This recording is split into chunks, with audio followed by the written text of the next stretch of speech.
మాట్లాడదాం ఇదే అంశం పైన. మనతో పాటు కార్తిక్ గారు కూడా జాయిన్ అయ్యారు. కార్తిక్ గారు నమస్తే. నమస్తే.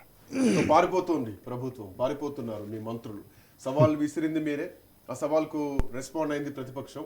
సో ఈరోజు హరీష్ రావును అరెస్ట్ చేయడానికి కారణం ఏంటి అంటే ప్రతిపక్షాన్ని తట్టుకునే ధైర్యం లేదా, దమ్ము లేదా అని కేటీఆర్ మాట్లాడుతున్నారు.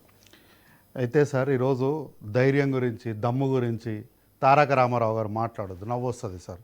ఎందుకంటే నిజంగా అంటే ఇంతకుముందు స్క్రీన్ పైన మనం చూసినప్పుడు కూడా తారక రామారావు ఎంత అవివేకంగా మాట్లాడుతున్నారో, ఎంత అజ్ఞానంగా మాట్లాడుతారో అర్థమవుతుంది. చిట్ట చివరిగా మన స్క్రీన్ పైన తారక రామారావు గారి క్లోజింగ్ స్టేట్మెంట్స్లో ఎండ్రింగ్ దాగి సావమంటారా అని, లేని ఆలోచనలు కల్పిస్తున్నారా అని ఒక వ్యాఖ్యను వాళ్ళు వాడి రెచ్చగొడుతున్నారు. మీరు రెచ్చగొడుతున్నారు, అదే ముఖ్యమంత్రి మాట్లాడినటువంటి మాటే కదా. అదే ఎవరినన్నాడు, ఆయన ప్రతిపక్షానికి అంటగట్టలే, దాన్ని తీసుకుపోయి ఇంకెవరికో అంటగట్టారు. మాకు లేని ఆలోచనలు కల్పిస్తారని ఇంకెవరికో తీసుకుపోయి అంటగడుతున్నారు. చాలా స్పష్టంగా ఎండ్రింగ్ దాగి సచ్చినా సరే, ఆత్మహత్యలు చేసుకున్నా సరే నేను అభివృద్ధి చేస్తా అని ఎవరిని దాగమన్నారు? ఈ రాష్ట్ర అభివృద్ధిని అడ్డుకుంటున్నటువంటి మారిషులైనటువంటి మీకు చెప్పిరు ఆ మాటను.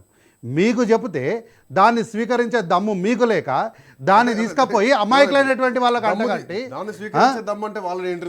ఎవరు అభివృద్ధిని అడ్డుకోవద్దు. నో అభివృద్ధిని అడ్డుకోవద్దు, అడ్డుకునే మీలాంటి వాళ్ళని తాగమన్నాడు. అట్లా కాదు సార్. దాన్ని తీసుకెళ్ళి మీరు అధికార సవాల్ ఎవరికి వేస్తారో వాళ్ళకే చెప్పాలి. రేవంత్ రెడ్డికి కేటీఆర్ సవాల్ విసిరారు.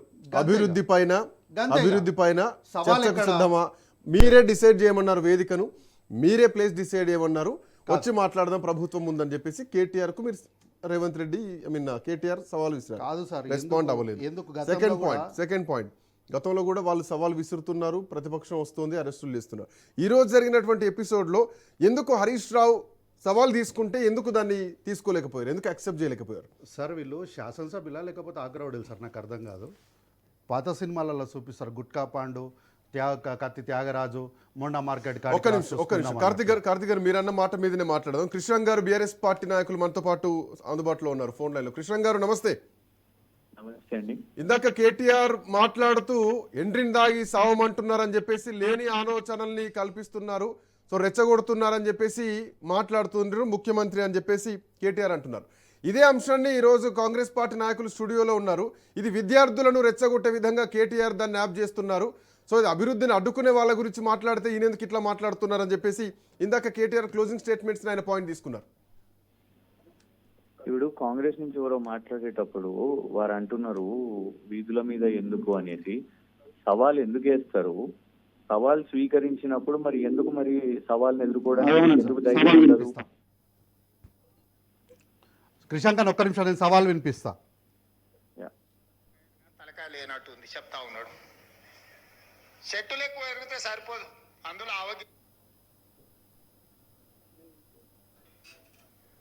రైతుల గురించే ప్రత్యేకంగా అసెంబ్లీ సమావేశాలు ఏర్పాటు చేద్దాం. 10 సంవత్సరాలు ఏడన్నా అసెంబ్లీలో చర్చ చేద్దామన్నారు. గన్ పార్క్ల కాడ, రోడ్ల మీద ఆడ కాదు చర్చ చేస్తారు. పిలిచింది మీరే కదా, గన్ పార్క్ రమ్మని అసెంబ్లీ పెట్టాల్సింది కదా, ప్రత్యేక సమావేశం ఎందుకు పెట్టాలి? కృష్ణ గారు ప్లీజ్. అందుకే ఇయ్యాల ఏ విషయంలో అయినా మీరు చర్చకు సిద్ధమా? వస్తాడా అసెంబ్లీకి? రైతుల గురించే ప్రత్యేకంగా అసెంబ్లీ సమావేశాలు ఏర్పాటు చేద్దాం. గుడ్ పాయింట్ కృష్ణ గారు.